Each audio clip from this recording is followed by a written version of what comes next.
കുൽസാണല്ലോ കുൽസു.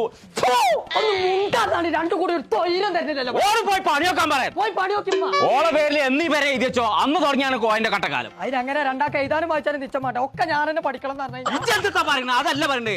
ഞാൻ ഇന്ന് പറഞ്ഞ ഇറങ്ങുന്നു. കേട്ടില്ലെന്ന് വെച്ചാൽ ഇപ്പൊ ചിന്തി പേരിൽ ഉറങ്ങോ ഇറങ്ങുന്നാ പറയുന്നത്. ഇറങ്ങോ. ഞാനേ 37 സെന്റ് സ്ഥലവും കൊട്ടാരമാർക്ക് എത്ര വീടുണ്ട്. അത് വാങ്ങാൻ വേണ്ടിട്ട് പോവാ. ജിമ്പച്ചിന്റെ അപ്പച്ചിന്റെ അപ്പ ഞാൻ ലബീബാന്റെ അപ്പ. ഇതാണെന്നോ ഞാൻ നീ സൈനന്റെ അപ്പ. അങ്ങനെ പറയില്ല. ഇപ്പൊ ചെമ്മച്ച പോയിട്ട് അസ്സലാമു അലൈക്കും. ജിന്റെ അപ്പ നിങ്ങളല്ല എന്റെ അപ്പ.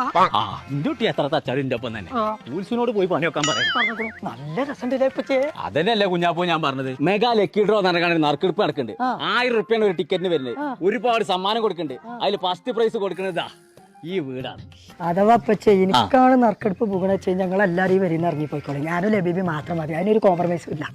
കള്ളാമത്തെ അതിനാണ് കൊടുന്നു കിട്ടിയ ചങ്കള. നമ്മളിപ്പോ ഉള്ളത് കൊടികില് എരുമാട് എന്ന് പറഞ്ഞ സ്ഥലത്താണ്. ഇവിടെ ഒരു മെഗാ ലക്കി ഡ്രോ നറുക്കെടുപ്പ് നടക്കുന്നുണ്ട്. 37